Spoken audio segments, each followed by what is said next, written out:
Hello, hello, and welcome back to Ambitious. So, I have always gotten questions about if you were me, what would you do?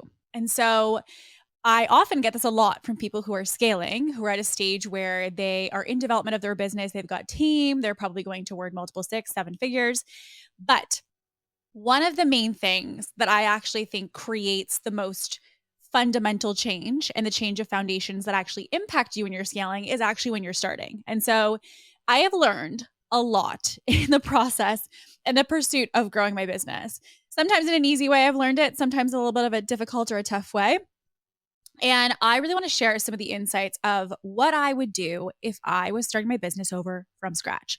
So, this can be kind of taken in two ways. You may be at a place right now where you're thinking about starting a business. You maybe have already started and you're kind of at the earlier stages of development. Or you're wondering, are there some things in the fundamentals or in the foundation elements of my business that maybe I haven't been paying attention to, focused on enough, or mastered yet? And so, I want to unpack today the different categories of the things that I would personally focus on. If I could do this all again and I could turn back the clock, go back to day one as Kate, as a server, starting a business, day one entrepreneur, what would I do? And we are breaking that down in detail today. And I will tell you not only what you're going to do, but also why you should be doing it and why I believe it to be true.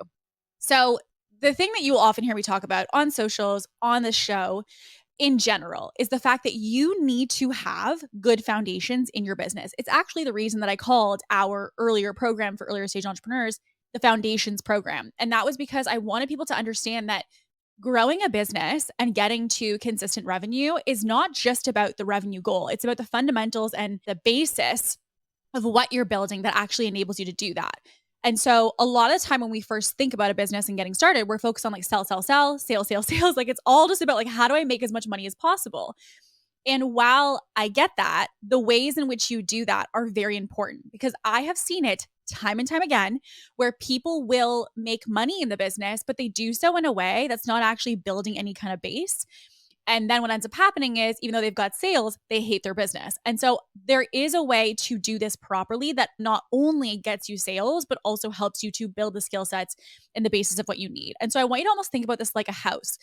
To build a house that will stand the test of time, you need to build it on a good foundation.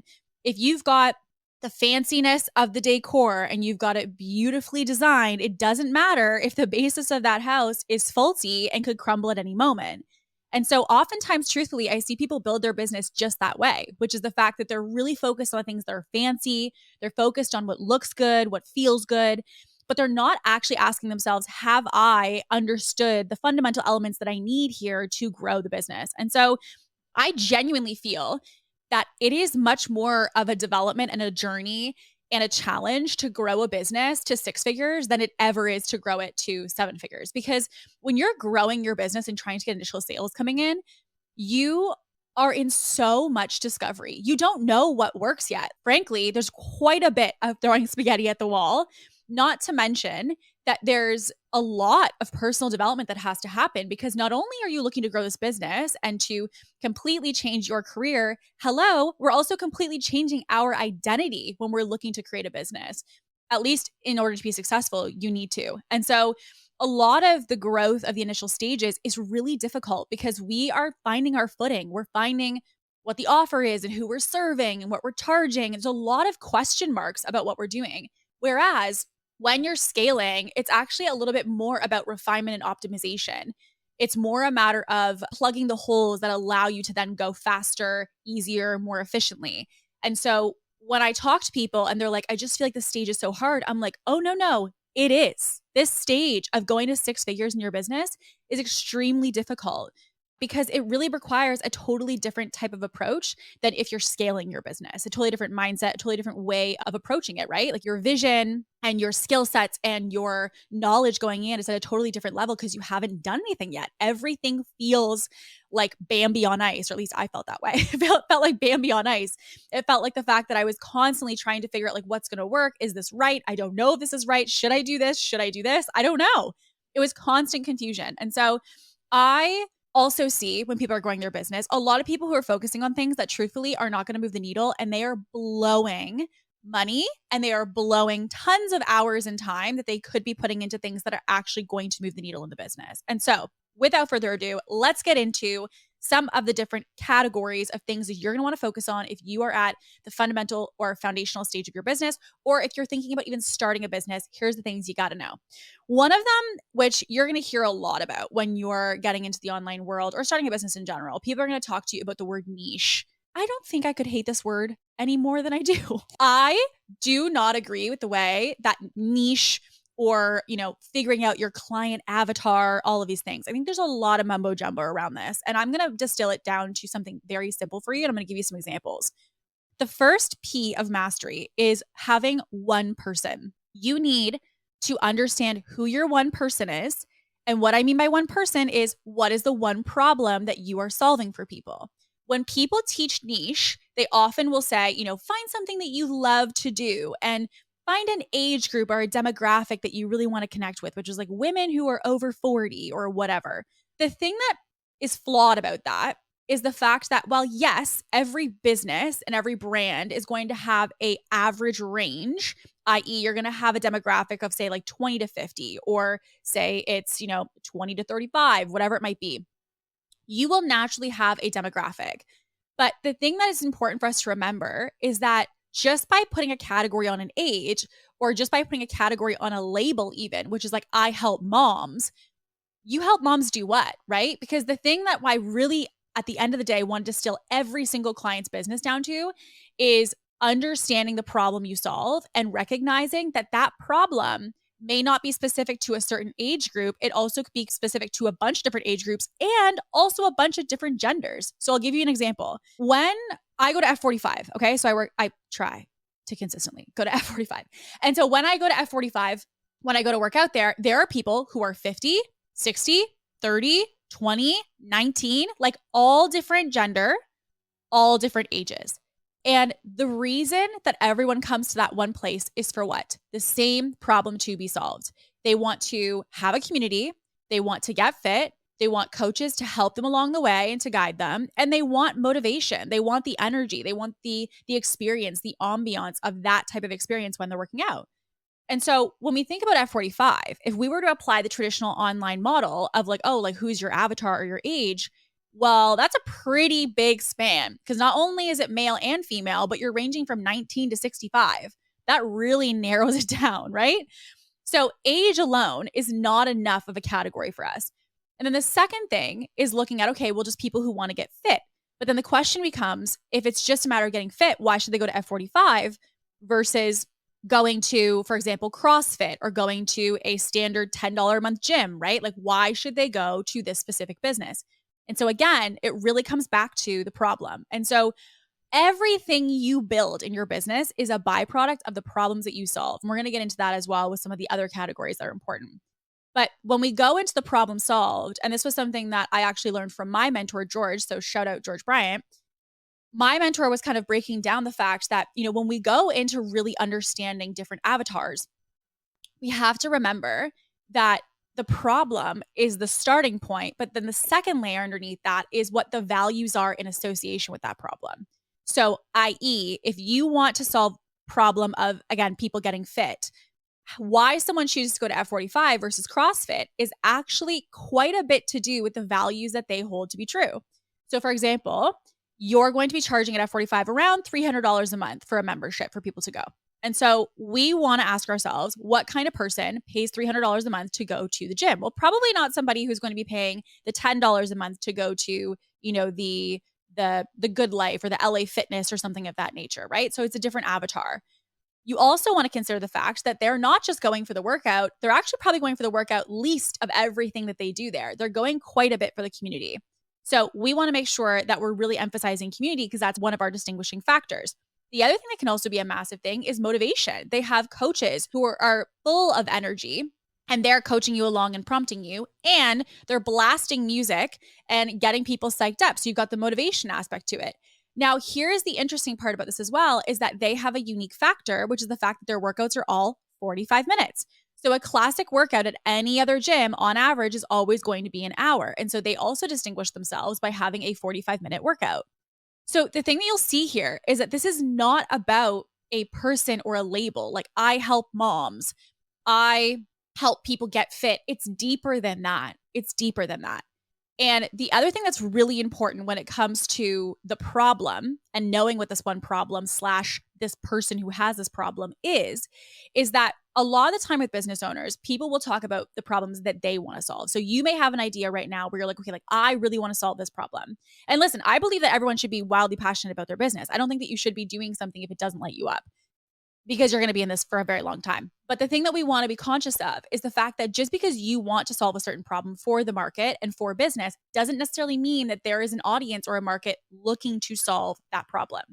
So a clear example of this is ice baths, because ice baths, you guys know that I love a good ice bath, but ice baths right now are all the rage. They are something that the mainstream moms and your cousin and your aunt are potentially getting into and having in their home. People are starting to normalize the ice bath experience as part of the day-to-day of our culture now, which if you think about going 20 years ago, it is not a matter of that ice baths didn't exist. They've existed for a very long time. The timing was the key aspect here. So if I had, for example, there's an ice bath company called Edge Theory, shout out Josh. There's a ice bath company called Culture here in Canada. There's so many different companies. And these companies, if they had started 20 something years ago, would probably not see the momentum that they're having right now. And that's because the product that they wanted to create, i.e. the problem that they wanted to solve, was in alignment with the market. And this is something that I also see when it comes to businesses that are getting started. I hear a lot of, I want to do this. I want to do that. I want to solve this problem. I want to create this product. I want to do X, Y, Z. You want to remember that business at its basic essence is really actually not about you. The best businesses are not about us as the CEO and what we want to do and what we want to create and what we find interesting. They're actually quite a bit and much more about the fact of what problem you can solve for an audience. What problem exists in the market today, and how is your creation of your business going to help to solve that problem? And so if you feel that you have an innovative idea as to how you're going to solve it, beautiful. If you feel like you haven't seen it before, that's great. That means that you're top of the innovation and development. That's great. But the thing that we want to know is that the problem we're looking to solve is actually the problem that people are experiencing and that they want a solution for. And so it's when I hear people talk about, I want to do this and I want to do that, that it kind of starts to get like bells a little bit going for me, because it's really not about us. And it's really a matter of understanding the market and the timing of who is the person that we want to help, i.e. what is the problem that we want to solve? What are the values that that person or the person with that problem holds to be true? So what kind of values of a type of person do I want to call in? And most importantly, is this something that I have evidence to tell me people are looking to solve? And if we don't have that evidence, that's actually where we need to start before we ever consider making or going further with a product. And this clarity, by the way, is the fundamental of everything, because you can't go into marketing, you can't go into making an offer, you can't go into really doing anything in the business unless you know who you're speaking to and what it is of where they are right now, what they're experiencing, and also understanding of where it is they want to go. So one of the first P's that I master with everybody is really understanding who is your person and what is the problem that you are solving. That is the basis of the start point of everything, and making sure that that's something that you have a lot of clarity around and that you can see yourself doing long term. So the second thing that I really want to emphasize here is the one platform, because I can tell you through my own experience, I had a moment in my business, and like bless our team for being so patient and so kind with me. But I was wanting to do it all. I was like, I'm going to do YouTube. I'm going to do blogs. I want to do this lead magnet. I want to be on Instagram. But then TikTok came out. We got to do TikTok. And like, I was literally all over the place in the sense of what I was doing. And at that time, when I was first growing, I genuinely thought more was more. Like I was nonstop developing and creating. And it wasn't until I really realized that when you're first starting, it's not necessarily just about width. It's actually much more impactful and much more strategic for you to focus on depth if you want to get results. And I'm going to kind of explain what this means. So when you're going into picking a platform to start on with your business, you want to be really cognizant of like, where are your people, right? So like, say for example, I'm a B2B business and say I work, with corporate individuals. Well, I'm probably going to be marketing quite a bit on LinkedIn.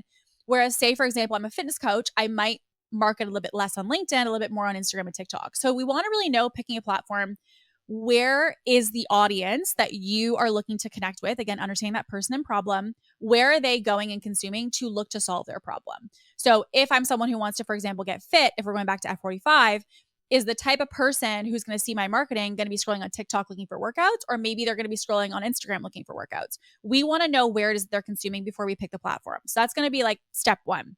But then with the platform, when you start making content on this, I often get questions of like, well, Kate, how much should I post? Should I post 3 times a week? Should I post 5 times a week? And people get really into the minutia of how much. And this goes back to an analogy actually that Laura on our team created. We were talking about marketing. We were talking about what it means to be successful at marketing. And we always get this question of, do you think it's really good quality that allows it to work? Or do you think it's a matter of quantity, i.e. how much I'm posting? And so Laura had a really good analogy that I want to share with you. So she talked to our clients with the fact that marketing is like swinging in baseball. So if you had more opportunities to hit the ball, would you not take it? If you could swing 15 times instead of 5 times, how many more times of these 2 people or these 2 instances is someone going to hit the ball? So I swing 5, you swing 15. Who do you think is going to hit the ball more? Right? So just simply by having more opportunities, we have more chances to hit the ball, i.e. more chances to make sales in the business and to connect with people in our audience. But then also comes the aspect of quality, right? So now we know quantity for sure allows us to have more opportunities, more swings at bat. But we also want to then say, okay, well, what about quality? How does quality fit into this? Quality, as we would see it, is really a matter of understanding if you're swinging and you're off to the side and you are nowhere near the ball, then yeah, you're probably not, regardless of how much you swing, ever going to have a follow through, ever going to have a sale. But if you not only swing multiple times, but you also know where to stand when you swing, how to adjust your body, how fast, how slow, how high, how low, if you know how to adjust what you're doing, you will know not only how much you can swing, but also where to stand and how to do it, i.e. giving you the top opportunity for success.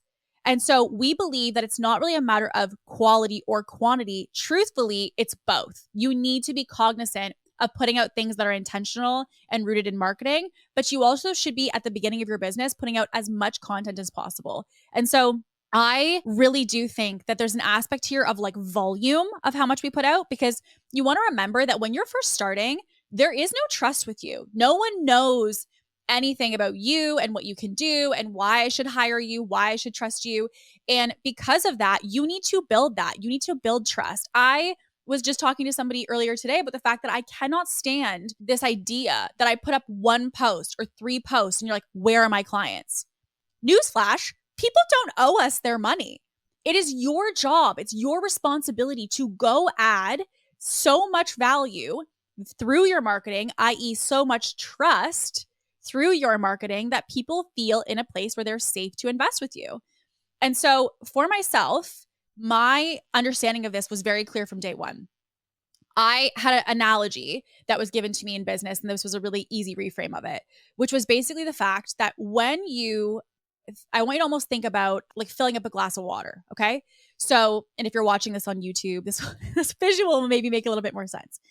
This is what we consider to be called the ask ladder. So the ask ladder is basically that every single person who comes into your world starts at a level of 0. And so every time that you post content, every time that, i.e. you give value and you actually help somebody through your marketing, you're going to move yourself up 1 tier, okay? So every post is 1 tier. We know that when you post, you're increasing the amount of tiers that you're building trust with that person. When you have an ask, i.e. a sale, opt in, go do this thing for me, for us as the business, that ask, once that happens, your trust goes back to 0 and you have to build that back up again. You have to fill that water back up again. So as soon as you ask for something, it empties, right? And so the thing that we believe and we know is the more we want to ask from people, the more we're selling to people, we have to ensure that there's balance amongst the other things that we're doing, which is the providing of value. And so what I often see is people going in with this crazy expectation of basically, truthfully, providing no value to their audience and then saying, oh, it's so weird, they're not buying from me. Nope, actually not weird at all. They don't trust you. They don't feel safe in your environment because they don't really feel like you've added anything for them other than the fact that you're really in it for yourself. And so our business, for context, grew to 7 figures in 18 months. So This is not like I believe this to be true because it's my personal opinion. I literally have seen businesses that have grown exponentially because of these principles. And so one of the principles that I integrated in my own business was I would literally go every single morning. And I'm not saying you have to do this, by the way, because that the times were a little bit different than when it comes to Instagram. But when I first started, I had gone live every single morning, and I would get ready in the morning. I would turn on my live. I'd start doing my makeup, and I would literally coach people for free for an hour every single day. And I would just be like, hey, what are you guys struggling with? Let's talk about it. And I would go on, I'd add value. I would be putting up stories of like 3 to 5 a day. I would be putting up a post every single day, Monday to Friday. Like I was everywhere. I was constantly posting. I was constantly engaging with people. And it wasn't a matter of I was posting because of sales. I was posting because I was like, if I want to create community, if I want to have people buy from me, if I want to have people who trust me, if I want to build brand, if I want to do basically any of the things that are on my vision board, it's all going to stem from attention and getting the awareness from people that I even exist. And so like I started with like 300 followers at that time. And at the time when I posted my Instagram, like I used to post like my burrito. Do you know what I mean? Like I was not posting. I didn't know marketing. I didn't know any of that. I just knew that I wanted to sign clients. I wanted to leave my 9 to 5. I wanted to know how to build this business. And I'm like, the more I help people, the more that they're going to see what I can do for them, understand that, have trust and safety with me to want to invest. And so I can't emphasize enough the impact of community. And I truly will say, and if this is you and you feel like you're at this place and you're like, okay, like maybe I've been approaching it all wrong, that's okay. It's okay. This is why you're here. It's because this is an opportunity for you to reset your approach, to reset your perspective and say, how can I, hit the ground running a little bit differently here? And so my biggest advice to you, if I was your coach, is I would tell you, please focus on creating community. Please focus on creating connections with the people who are in your world. And something I want to add to this is this belief of followers. Because the thing that I can tell you of all the businesses I've worked with businesses that are 7 figures at 2,000 followers. And I've also worked with people who have 200,000 followers and can't sell something for, $1,000 when they came to me. Right. And so like, how is that possible? Depth. It's all about depth. It's about connection. It's about intimacy with your audience. It's about creating actual depth between you. It's not just about more people, because I've seen it time and time again where people have lots of people who follow them and they can't get them to do anything in the sense that they can't get them to listen to their podcast or, consume their content or buy from them. They can't get them to do or take any kind of action. And that's because there really is no relationship. It's extremely transactional. They're just there to be there. They're not really there necessarily because they feel any aspect of depth or relationship with you. And so it's really, really important that we do that. But the thing that when it comes to, audience and platform, I think is essential is for us to realize that the more we emphasize community, the faster the conversions you're going to want to see are going to happen. Okay. So everything you want is on the other side of the community that you are believing is not going to generate anything for you. And I can tell you, I have had clients who have story views and they'll say like, I have 200 people watching my story. I have 100 people watching my story. And I'm like, hey, Sarah, how many clients can you serve? Can you serve 100 clients? And they're like, oh my God, that would be amazing. Like 100 clients at, $1,500 a month. I'm like, exactly. You don't need more people. If you go live and you're like, oh, Kate, I only get like 7 people on my live when I go live. Great. How would you feel about adding 7 more clients to your roster? Let's get some perspective. When you are growing your business, you need to make every single person who engages with you and who takes the time to post you, reach out to you, whatever it is, to focus on that. Focus on the relationships. And it boggles my mind when people will say, well, I need more story views and I need more followers and I need more people on my live. You don't need more people. You need to know how to activate the people that are already in your world right now, already engaging with you. There are people under your nose right now who want to connect with you. And instead of going and being like, hey, I see you, let's talk, how can I help you? You're telling yourself, hey, I need more people. You don't need more people. You need to go connect to the people who are already right in front of you. You are ignoring the people in front of you in the pursuit of trying to get more people in front of you. Let's really think about it. It doesn't make sense. Yes, we want to have more people know who you are. And that's always going to be something that we focus on of visibility and marketing. But the thing that's important is that we don't ignore the people who are already interested in us. So many businesses, when they're growing, are focused on the next person, the next sale, the next. There's people in front of you right now who could be the difference of you doubling your business if they just felt like you actually acknowledge them and have seen them. And so I would go live and I would post on my stories regardless of how many views I got. If I got 50 views, great. Hope those 50 people got served in a deep, deep way today. If I go live and I had 5 people on, great. I would go and I would serve the hell out of those 5 people. And I can tell you this, a lot of my clients came from those lives because they were like, wow, this already helped me so much. I wonder what coaching would be like. I can't even imagine it. So it's really important to build platform and to build community. And also remember that you don't have to do so much. This idea of like, I want to do YouTube and I want to do podcasts and like, what should I do? Focus on one. Because the other thing I can tell you when it comes to marketing when you're first starting your business is you need to actually know what works. You need to know what messaging hits home with people. You need to know what type of content do they like? Do they like the lives? Do they like the kind of like Q&A type format? Do they, like the more lifestyle stuff? Do they like more carousels and graphics from you? What are the things that people enjoy consuming? And asking yourself, do you even know what that is? Because if we don't know what it is, then it's not something that's translatable to another platform.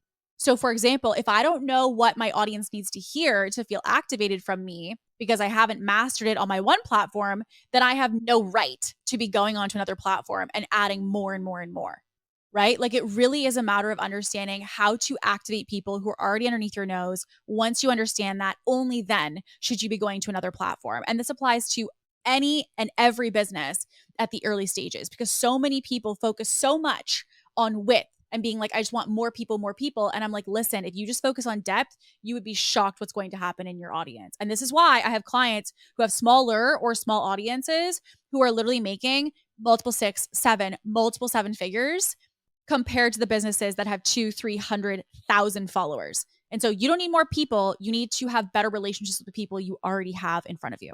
Okay. So the next P is one process. Okay. And I, again, often will, when it comes to business, hear people who are like, should I do this? Should I do that? Like we're always in this kind of internal dilemma, right? Of like, what's the right way? How do I approach it? And here's my honest advice to you is that sales is one of the most important things that you can learn in your business, period. Like you gotta know how to sell. And that is because sales, i.e. / money, is the lifeline of your business. It's the heart of everything. If you don't have any money, it is a hobby. It is not a business. And so it's important that we really master sales and have the ability to be able to sell consistently. And so I want to tell you some of the things that I think are really important when it comes to sales. And I may get a little kickback for this, but I will die on this personally because I genuinely think a lot of my success came from this. I deeply believe in sales calls. Not always, in the sense of you don't have to do them till the end of the day in your business, but I think every single business owner should have to do sales calls until they can confidently and easily sell consistently. Because the amount of people that have not mastered sales, and they're sometimes like a year, 2 years, 3 years into business, sometimes even 5 years into business, and they haven't mastered sales. And like, I just don't understand, why does it feel so hard? I'm like, oh yeah, because we haven't mastered the one core essential element for your business. It is not something that you can neglect. Not to mention, understanding sales and the principles of sales, the frameworks of sales, it's what allows that to be transferable for you. So for example, for myself, I feel like I was very lucky because I took on a closer position when I was in the earlier stages of the online space. And when I took on this closer position, that closer position allowed me to get a lot of reps in for sales, right? So I was allowed to take a lot of calls, and those calls were my practice of me learning sales. And so that really completely catapulted my success in my own business when I then left that position and started on my own, because I actually understood and had the ability to have exposure to calls. And so anytime that someone's like, hey, should I sell in the DMs? Should I sell a passive offer, which we're going to get to? Should I do whatever it may be? The thing that I always emphasize to people is like, if you don't know how to sell, you have no right to be automating it in some way through messages or a system. Like, again, you have to have proof of concept in, hey, when I sell this way, or when I, approach the delivery of the offer in this lens, or when I really accentuate this feature, or whatever it may be, you need to have that clarity before you can ever take that and rinse and repeat it, or be able to do that at scale. And so the sales skill of how to communicate the value of your offer, how to effectively overcome objections while also being heart-centered and like not being sleazy and pushy, how to properly set frame with people that you talk to when it comes to sales. All of those things are essential skills that you need to have. Not only, maybe you're thinking, Kate, I hate sales. I don't want to be in sales forever. And listen, you don't have to. But even if you were to delegate sales in your business, let's just say you wanted to hire a closer down the road and like that's your vision, guess what? You're going to have to teach that person how to sell, and you're going to have to know whether they're doing it right or wrong. So it still all distills down to you having a base level understanding of the sales skills. And so this also kind of segues a little bit as well into the high ticket versus low ticket, which is a big debate when it comes to starting online businesses. And, you know, look, here's my honest advice. And this is for me for the last, probably like for the last like 5 years or so. I have had often people who've said, hey, Kate, I want to start a course and that's what I want my first offer to be. And they have a smaller audience. And there's two reasons that I don't really recommend this. And that is because number one, your course needs traffic to sell. It needs people to be able to see it, to know it exists, so that they can go find it, discover it, investigate it on their own, to be able to buy it basically without you needing to be involved. So when someone wants to have a course as their first offer, the first question I'm going to ask them is, well, how much traffic do you have? Because if you don't have a lot of attention, it means you won't have a lot of people who know about this course. If you don't have a lot of people who know about it, you're not going to have a lot of sales around it. So you have to have people who are finding this every single day. And we're not talking 10 people. If you want to make, say $10,000 a month or $50,000 a month, you're going to need to have consistent people seeing it, because remember, not every single person who sees it is going to buy it. And so it's only a percentage. Say you want to make $20,000 a month, you need 10 people to buy your course at $2,000 as a price point, okay? Now, the thing we want to consider is the fact that out of all the people who visit your course page and see it, to have 10 people buy is not going to just be 10 people who land on it. We're probably going to need anywhere, truthfully, between 30 and 40 people who see it for 10 people to potentially buy it. So now you have 40 people who need to see your offer, and that 40 every single month, new 40 people, by the way, not the same 40 people, new 40 people every single month, or 40 or 50 people are needing to see it every single month and be interested in it every single month in order to make that $20,000. So the difference though, however, if we were to go high ticket, let's just say we've got 40 people and an average high ticket close rate is half.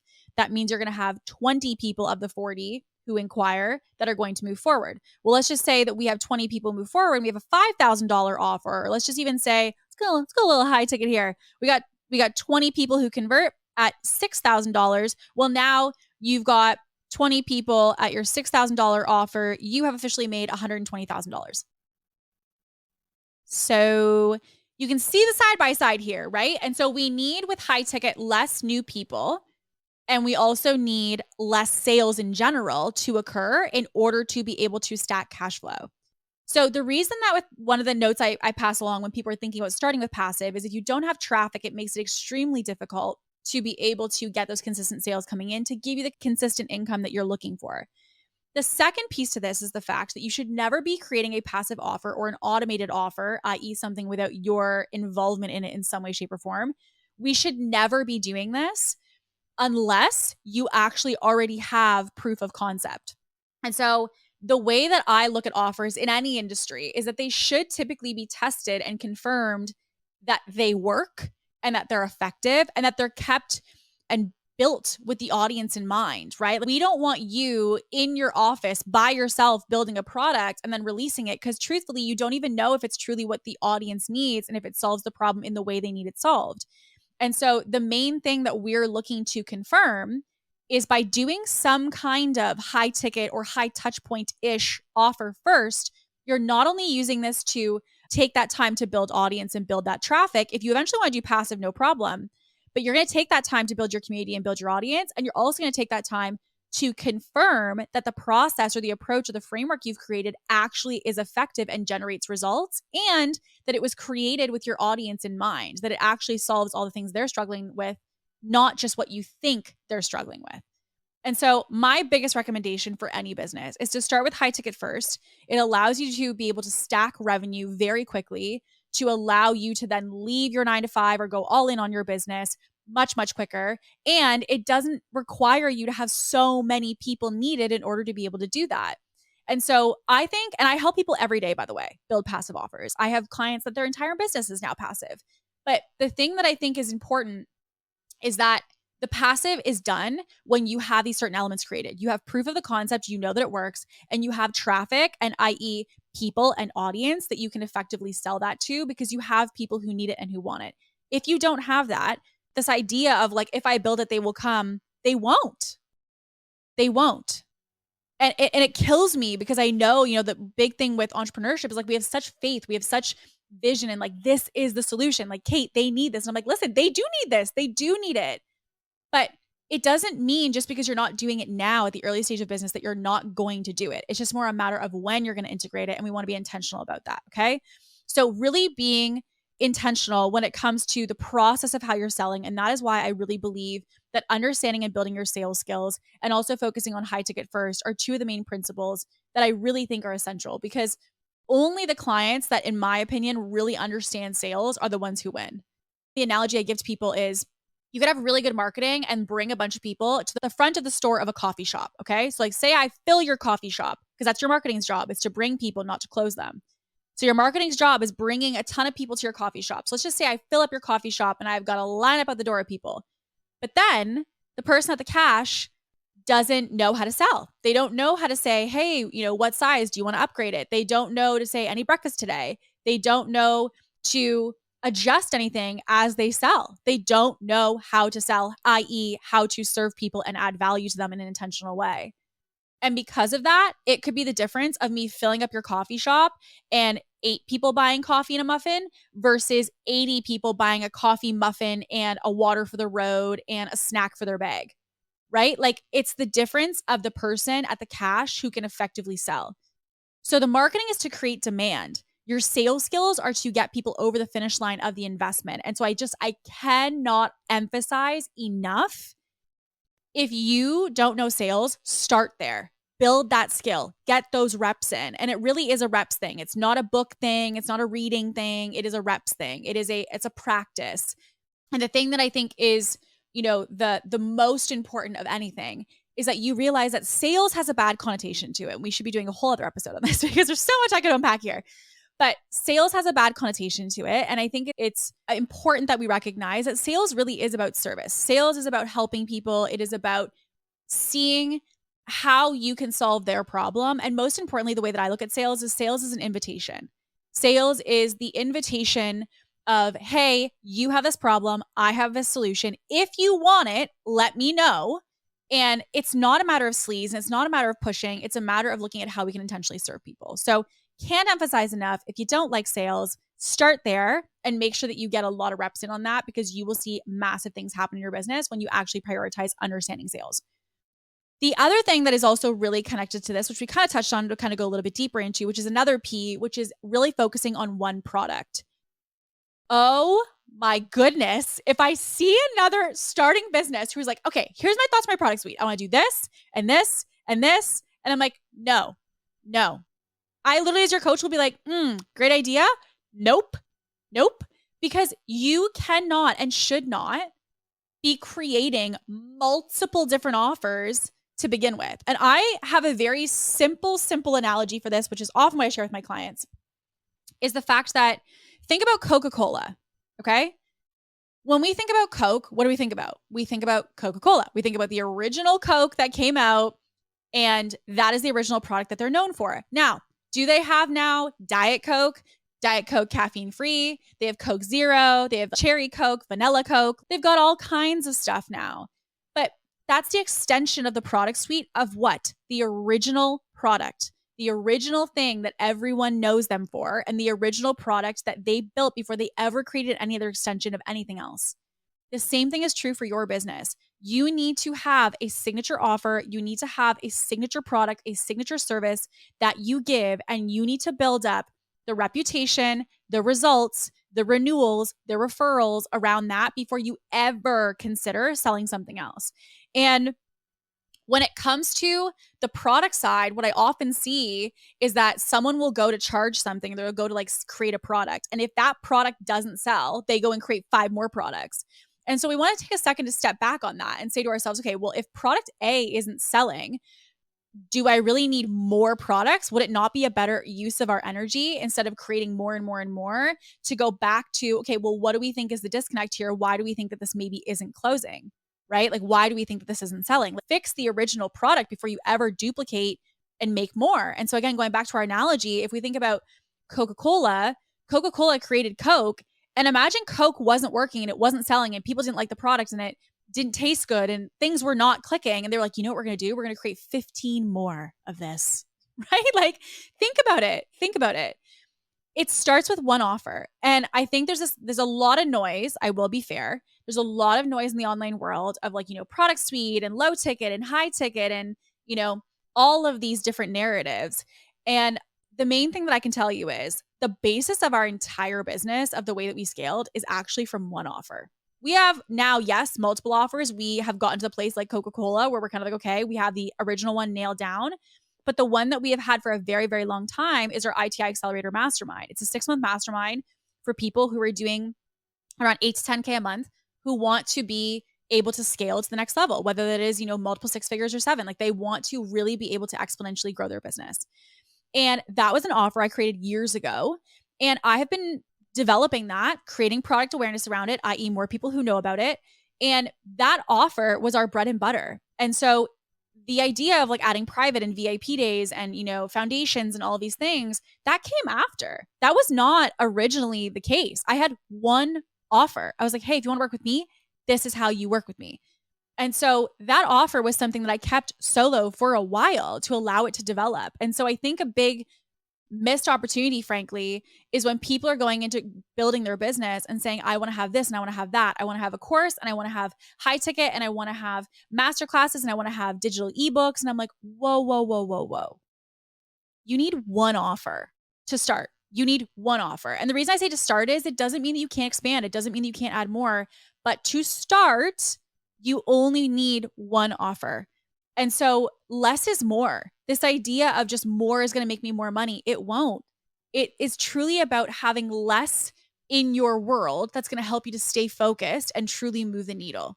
So when it comes to your offer, I believe high ticket. I do believe that you need to be able to test the framework. I do think that you really should be having very few offers when you're first starting because you need to be able to work out all the kinks of them. And most importantly, which as also connected to your offering, is what we consider to be a signature framework. A signature framework is really the unique approach or the model in which you do things.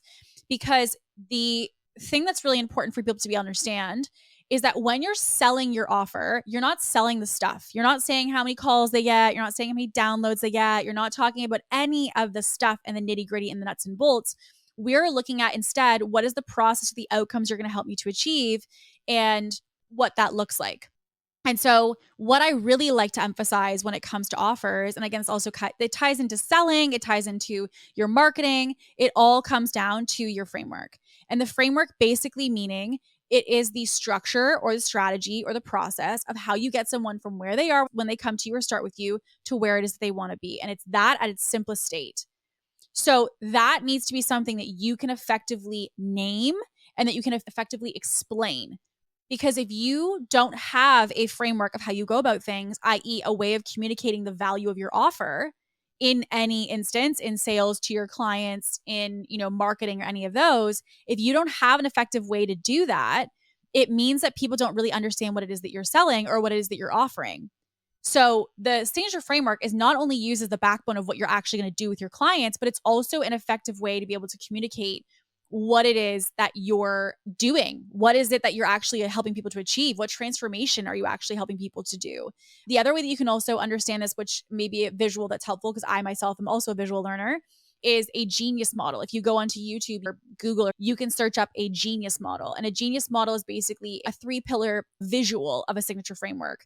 And so a signature framework is the intellectual property, if you will, of how you do what you do. And this is something that if you feel like you don't have it developed yet and you're like, Kate, well, I don't even know what my process is yet.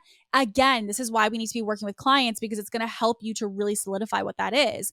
But the key thing is you want to try to start to brain dump. If a client did come to you tomorrow, what is the different things that you would look at with them? In what order? Why do you believe those things to be necessary or, essential for their success? Like, we really just want to unpack it more than anything to get some clarity of not only what you're doing with clients, but why you're doing it so that we have an easy, structured way to communicate it. The last P is going to be perception.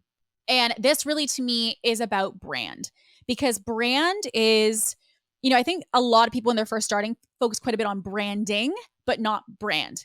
And the easiest way I want you to distinguish between this, because listen, all brand strategy and building a personal brand, understanding brand triggers, brand archetypes, brand values, tone, mission, all of those things, that will come down the road. You don't need to worry about that right now if you're at the early stage of your business. That's not important. What is important more than anything for me, for you to know, is the fact that you have an idea of what it is that you believe to be true.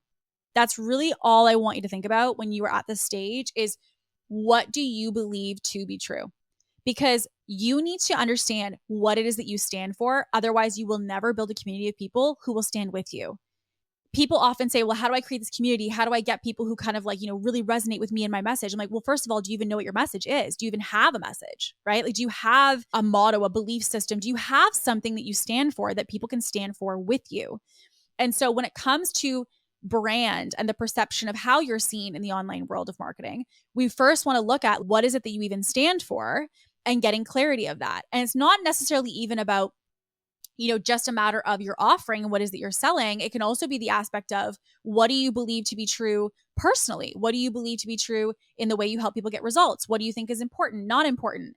Do you believe in, for me, like high ticket versus low ticket? Do I believe that people need fancy branding, or can the branding kind of be messy and chaotic, and can that work, right? Like, I need to pick a side, because when people see others who they look up to online and they'll say, oh, they're such an authority, they have such an engaged community, it really does come down to the fact that you have to really stand for something. And frankly, as I say this, I know you're going to be like, well, I don't even know what I stand for, right? This can come through the doing. So sometimes, for example, for myself, I really discover what my beliefs are when I am faced with certain situations where I have go left pathway A and go right pathway B. And I'm like, okay, no, my heart definitely would say pathway, B. And here's why.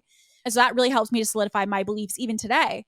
But it also started with just getting a handful of things that I wanted to consistently make sure that people knew to be true if they were going to work with me, i.e., what are things that I agree with, what are things that I don't agree with, and why that's the case. And so that's really the questions I want you to ask yourself, which is, what do you believe to be true for your client? So what are things that you believe in? What are things that you support, and why? And second, what are things that you're against, or who is your nemesis? What are you like, if I see one more person doing blank, for me, for example, when I first started in fitness, my nemesis was this idea of like chicken and broccoli. Like, I was like, I want to help women to be able to get into the best shape of their life with eating brownies and having wine. Like, I was like, I don't want people to hire me if they want this like crazy structured meal plan of like 4 ounces of chicken and mustard, right? Like, I was like, that's just not what I'm going to do for people. And so when it comes to putting out content and building marketing and building community and building an offer, again, all of these stem together. And they really do all come down to the same point, which is the fact that you'll hear me talk about the one process. Like, I talked quite about the one today, right? We talked about the one person, the one problem. We talked about your one platform. We talked about your one process of selling, your one product, your one focus on perception. The thing that I will also say is that when you are at the stage of business, focusing on one core focus, i.e., having intentional attention on things and not having this kind of like big net that you're casting everywhere, is really important, because when you want to move the needle on something, you have to be focused on it. It doesn't happen by throwing a million and one things out there. We need to know where we're going to move the needle. And so truthfully, if I could speak to my day one self, I would literally say to go back to this episode, and I would literally get a piece of paper and pen. I would take notes, and I would go and I will literally, actually, I will give you your list in order. Okay. I would have you understand who your person is, i.e., the values they hold to be true. I would have you understand the problem that it is that you solve. Okay. That's number 2. 3, I would pick a platform of where your audience already is consuming right now. And I would start posting content on there consistently, as much as you can handle without getting burnt out. Okay. So if you're like, listen, girl, I got like 2 TikToks a day in the tank, I'll be like, all right, girl, go for it. Go make it. And if you're like, hey, like I am a mom of 3 and I want to start a business, and like putting out a post a day is going to be a miracle for me. That's also fine. Like whatever you can do in the capacity you have, totally fine. Do we just want consistency? And we want to be having something going consistently out on one page or platform. So I would then put out content on a platform consistently. And on that platform, I would be adding value, but I would also have community engagement elements, going live, ask me anything, question boxes, get in the DMs, get in the comments, go get in there with your people, right? Like you standing in the corner, the virtual corner of the internet is not going to help you. Go network and get in the community and go connect with people in your world. Create that intimacy, remember? I would pick one way of selling. Ideally, if you've never sold before, I would start taking calls with people who want to buy from you and do that before you ever go into DM selling, passive selling, or any of those things. I would outline the framework of what it is that you want to do with your clients, i.e. if someone comes and wants to work with you, in what order do you do what, and asking yourself why that is or why you believe that to be true. I would probably sell a high ticket offer would be my recommendation first of something. It doesn't have to be necessarily one-on-one, but it can just be something that's high ticket in general. And I would also be asking myself, what do I believe to be true? And what are my values that I will always stand behind as a business and as a brand? And how can I share that as much as possible with my audience? And truthfully, as long as you are marketing every single day and you are selling every single day, and what I mean by selling is inviting people to say, hey, if you have problem A, this is literally what I help with. Reach out in the following way if you want support with it. It is an invitation. I would be selling every day. I would be marketing every day. So also something that I would love if you are somebody who's a reader or maybe want to do a little audiobook, there's a book called The Compound Effect. And the compound effect is basically talking about the impact of reps over time and what ends up happening. And so when someone wants to build a business, the important thing that we need to remember is that it is not a matter of the one post. It's not a matter of the one DM you send. It is about what you are doing daily. You need to be paying your dues daily in order for you to see the compound of the outcome that you're looking to see happen. And so the same thing is kind of the analogy I give to clients is like the gym, right? So if you go to the gym one time, your results are not going to be the same. Even if you went really intense and you're like, Kate, like I took a 3.5 hour workout. Truthfully, it wouldn't matter to me.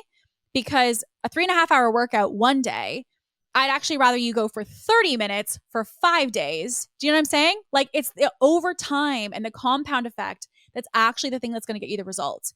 And so what I often find is that so many business owners when they're first starting are really focusing on intensity.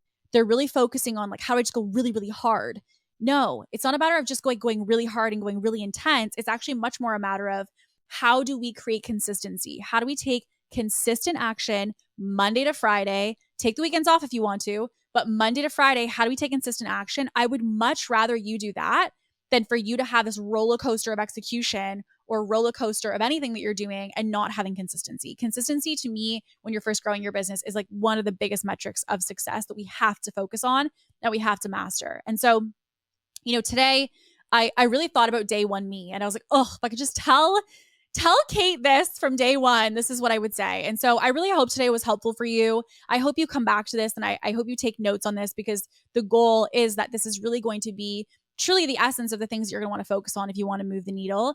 And listen, guys, as I always say, if you're listening to this and you feel like this really hit home for you, or you maybe have questions about one of the P's and you're like, hey, like I'm trying to figure out my process or my framework, shoot me a message. Let me know that you listened. And I'm literally happy to chat with you about to say, hey, here's my 2 cents for you, right?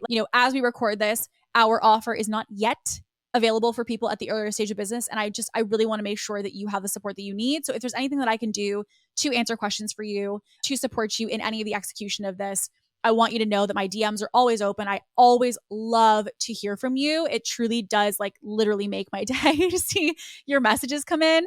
And with that, I also want to send you as a reminder that, as I said at the beginning of the show, this is a tough season. Going to 6 figures is no small task. And I don't want you to feel that when you see everyone on the internet who's like, I did this effortlessly and I did this effortlessly, and you're like, why does it not feel effortless for me? Girl, it didn't feel effortless for me either. It's not all about flow.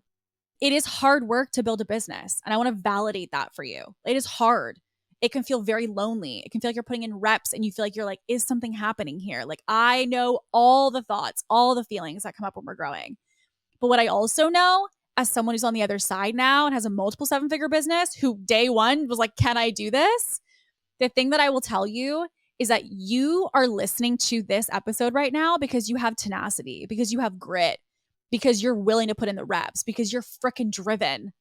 You're listening because this is something that you want and you know you have it in you. So the biggest thing that I can say is go for it. Don't play small. Don't hide behind the I don't know what to do here and I don't know what to do there.